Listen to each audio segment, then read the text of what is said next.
Get started here. Obviously, not what we planned from the opener. Disappointing start to the season. Obviously, it was a different opener than most. Probably playing some of the opponents we played in the past, you might squeak out with a victory, but not against a good ACC opponent. We didn't get it done. But we closed the book last night with our kids in here. When you go back and look at the tape and reevaluate it, I feel really no different than what I felt, Saturday night, midnight or whatever time that was. Really when you look at it, it's a lot of self-inflicted wounds as far as what we did, not what they did. You don't look at it and go, wow, we just got overplayed or outmatched. It was just carelessness, I would say, on our part. Just details that you fail to get done, whether it's on the sideline and getting it out there on the field, whatever it may be. Just details, But again, it started from the coin toss. I mean, we lose the coin toss. They get it, whatever. We get pinned down inside, and we go 3 and out. And it just started the field position war, which we lost by 222 yards. Field position, and again, we never gained it back. Their average field position, I think, was a 41. Ours was a 22 or something like that. I mean, we lost it by 222 yards. We've only lost it one time. My time here, it was 225 at one point. So, hard to win the game when you lose a field position by that. 3 and outs, way too many on offense. Didn't get enough on defense. That contributes obviously to the field position. Turnovers, whether it was a block punt or an interception, those cause problems there, or turnover on downs. I mean, their 3 touchdown drives were 19 yards. They scored 3 touchdowns. 19 yards, 27 yards, 29 yards. That's their touchdown drives. We'd love to have that field position, but we weren't afforded. Our 2 touchdown drives are 85 plus. And, so when you look at, keeping a drive going, so again, I won't say that's a gift. I give them credit, but that's kind of what it was. But it comes down to the details. Guys making plays on the ball, whether it's on offense or defense. I mean, we dropped some passes, obviously, that are critical. A couple on 3rd down that moved the sticks and changed the whole part of the game. We don't make plays on the ball when I think we can, in good coverage with some PI calls. Turn around, get your eyes on the ball. Tackles, decision making, all those details. So I think that's all plays a part of what really we got. What we got when we asked for on Saturday. But it's a learning experience. We got a lot of new guys out there playing for the first time. I mean, when you look at your line, and the 2 guys that played before played good. The other guys that didn't, have starts before played like you maybe thought they might, or you're hoping for more than what you got. But overall, I think it's a learning experience for our kids, and we'll make more improvement from week 1 to week 2 for sure. I don't think there's any doubt about that. And then you got Ohio U coming in here. I think it was 1-0 football team picked to win the MAC. Frank Solich is a legend, and he's a legend. From his years back at Nebraska, the guys had a great football team. Even when he got let go of Nebraska, if you guys remember, I know Jerry remembers. Some of the young people. I mean, the guy never should have got let go. There, probably one of the biggest mistakes in Nebraska history is let Frank Solich go. I'm still pissed about it. He was a legend there. I don't know if it was 8 or 9 wins when they let him go that one year, like they expected to win 12. But great football coach. Their offense starts with Nathan Work. Phenomenal football player. I think he completed 73% of his passes last week against Rhode Island. He's accurate. He's smart. He makes good decisions. I like what I see out of him, and he can run it too. He's nifty and can run. They'll run a lot of quarterback keepers, and they'll run some option pass with them. They do a lot of different stuff, and it'll be a big game for Frank Solich, who's from Johnstown, PA, if you guys didn't know that. So defensively, Javon Hagan, I believe, is their safety number 7, stands out on tape to me as a baller. He flies around and makes plays, and it'll be a challenge at 11 a.m. on Saturday, that's for sure. Again, preseason MAC champion, that's what they're calling for. So we get lucky enough to get that. So questions? Virginia really pressure that Virginia generated on Saturday. How much of that was, just their guys executing? How much of that was, holding on the ball too long, missing blocks? I assume it was a little bit of everything. It's always a little bit of everything, but they did run a blitz that we didn't expect. They ran it quite a few times. I don't think our new guys seem to always be on the right side. but I don't think our new guys reacted to it as well as we need to. And again, it's throwing the ball in time. We had guys open more than you can think, and we just got to make better, quicker decisions and get the ball out. So it's a little bit of both. Pat, you talked about the field position. How do you evaluate the way your defense played, given that they had those short fields to It's play hard. I'm against? still pissed at them, you know. But how do you evaluate them? It's hard. I mean, you know, when we get in a sudden change situation, we want to stop them. You know, 0 points is great, but you know, when you got the ball at the 29, the 27, and the 19, field goals are what we want to get. And it's hard. Now, again, when we're backed up, you know, they have a 53-yard drive and whatever, 10 plays, and they end up kicking a field goal. But when they're backed up, we don't want to give 0 points. So it's like, you know, we gave them touchdowns when we want to give them field goals. We gave them 3 when we want to give them 0. So to me, the evaluation is 1 3 and out on defense ain't good enough. And you know, again, quarterback made plays, give him credit. I mean, he made some catches. He had some drives kept alive by some great coverage, and you know, and the yellow hanky coming out. So, you know, just one of those nights. One of those nights. A lot of new guys on the defensive line. I mean, how would you say they did in their first, test on the field? A lot of new guys. You know, I tell you what, Desmond played really, really well. We were impressed with him, and obviously he's the new end that was taken over from Rashad. He played well. You know, inside Devin Davison played well. You know, young guy, you know, maybe played 10 snaps. You said new guys. I'm trying to think. Obviously, you know, Haba. Twyman's been in there. Who? Haba. Haba played solid. Haba played, you know, what we kind of thought he would. And very, very encouraged with Haba as well. Any other new names? Don't forget. Bentley and Green got in there. Bentley and Green got in again. We're solid near the end, so they were good too. Is there any concern about Ohio being somewhat of a trap game because it's sandwiched between a division opponent and then Penn State's following it? I worry about every game being every game's a trap game. Virginia was a trap game, an opener like that, and you know, we just got to be ready to go. We're focused on one team, as you guys know, and how if you put the tape on this, is good enough to whip your tail. They're well coached. They've been there for a long time. He's been there, I think, 15th season. You know, he's got his system in. He's got his kids there. They're sound. They're disciplined. They don't do too much, but they're very good at what they do. So it's a trap game. They're all trap games.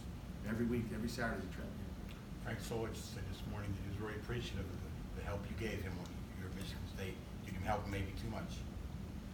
Did I help him too much? Probably. You know, Jim Burrow's a good friend who, you know, was the defense coordinator, so we've always talked, and I've always been, you know, comfortable sharing football with other guys around the country. So we've done that, and we've had our fair share of stuff we've gotten, and Jim is a good football coach. So is Frank Solich. How did the team respond after looking at the film? I think you kind of, when you come in here, I think they responded really good, Larry. You know, it's like I said, what you see is what you get when you watch the tape, and it's not what they did, the other team, it's what we did. So I think when you know, the way you respond, Larry, is you look at it and go, look, I see it. You know, if you got smacked in the mouth and you weren't in position to make a play, then you wonder how they're going to respond. You watch the tape, and you know, receivers are getting locked down, can't get off the press, can't get off, can't get open. But that was not the case. There was guys open and opportunities to make plays, and we just didn't make it. So I think it's encouraging after you watch the tape, you go, oh, I see what happened. You know, the defensive guys get encouraged by watching the other side of the ball, going, oh, okay, we got a chance. We just got to make plays, and if we're going to, you know, throw the ball like we did, and open it up and try to throw it early instead of just running it every down. Then we got to make those plays to keep the sticks moving. Pat, is there an advantage at all that Mark Whipple, when he was at UMass the last 2 years, went up against Ohio and did pretty well? Is there an advantage? Is there a disadvantage? I don't know. It might be one of, you know, what is it? You know, again, the difference between, you know, when Whipple was at UMass, he was able to cut, you know, he was there for a few years. And, you know, they played the last 2 years, so there's an advantage maybe for them because they know what Whipple likes to do. They've seen it for 2 years in a row. So, I mean, there's kind of which one is it? Whipple knows them maybe a little bit on defense, but they also know Whipple, where they're not going to be, you know, surprised, I guess, of what he likes to do against what they've done in the past. Now, they got a new D coordinator, so you take that into account as well. And I was in the Virginia locker room after the game on Saturday. One of their players, who was Brunt, said that they knew that if they got in Kenny's face, that he would be frazzled, was the word that they used. Mm-hmm. Did you feel there was cumulative effect on that pressure, and how do you sort of get him to? I mean, he took a lot of shots, and give credit to Kenny's toughness. So did their quarterback. He took a lot of shots too. Right, but I mean, that quarterback didn't throw 2 picks. Yeah. Yours did. No doubt about it, no doubt You know, about so it. how do you sort of get Threw him up. Kenny to hang in there when he's getting his, when it's a tough Well, I physical mean, battle? that's kind of, that's what quarterbacks do. They take hits and they get back up. And Kenny's a tough dude, and we don't want him to get hit like he did. So, you know, big thing is protect it. Big thing is, you know, half those hits, the ball should already be gone. We shouldn't have that problem. You know, I don't see it as frazzled. I just see it's still a guy that's, you know, maturing as he gets into this new offense and learning from what, you know, he needs to do. And I think, you know, when Larry talks about watching the tape, what do you see? I think he's one of those guys that can see how much better he can be. And it's no different from Jersey scrimmage 1 to Jersey scrimmage 2. Our guys, you know, it's kind of the same progression. It's game day. You know, the lights are turned on in Heinz Field. And I've told you guys that for 5 years, that it matters when the lights turn on. And, you know, we got to see how guys respond. And that happened in every phase, especially with some of the new guys that maybe hadn't been in that condition before. Can establishing the run game kind of help out Kenny and take a little pressure off of him? No question about it. It definitely can. I mean, run game can. You know, we got behind the sticks. You know, you get a pump block, you give him a short field, you're behind the sticks. I mean, in the fourth quarter, we threw 17 times, ran it once. Well, you know, that's a time you can't. I think it was 24 to 19 run to pass early. You know, I should say pass to run. 24 passes, 19. You know, before you even got to the fourth quarter. But when you're behind, you know, you end up throwing it. You know, so you know those stats kind of get watered down a little bit.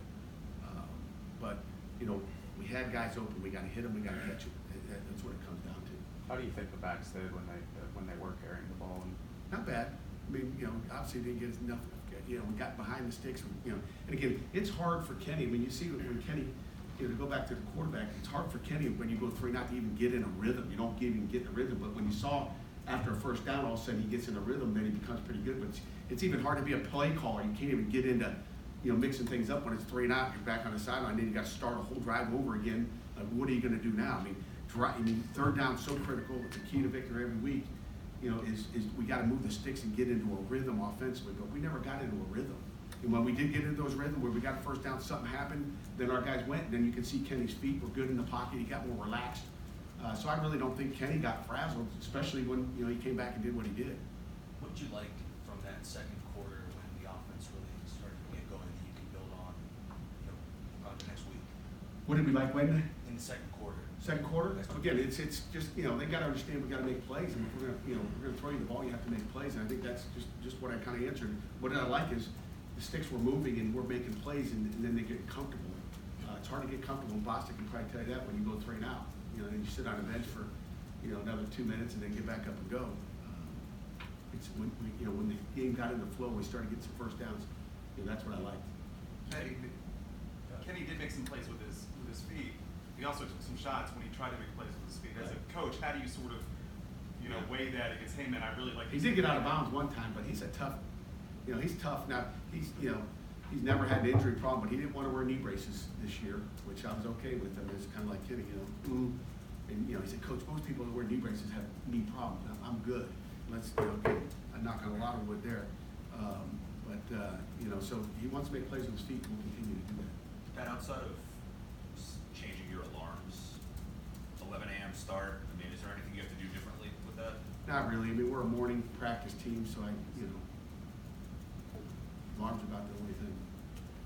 We saw that Vincent Davis got in there for a couple carries. Is he a guy who this one is going to play more than 4 games, or do you think? It's too early to tell, really. I mean, we want to get him in there just to see, do we want to get more than 2 reps, and you know, just to give him a chance to go run the football. I mean, just to see what would happen.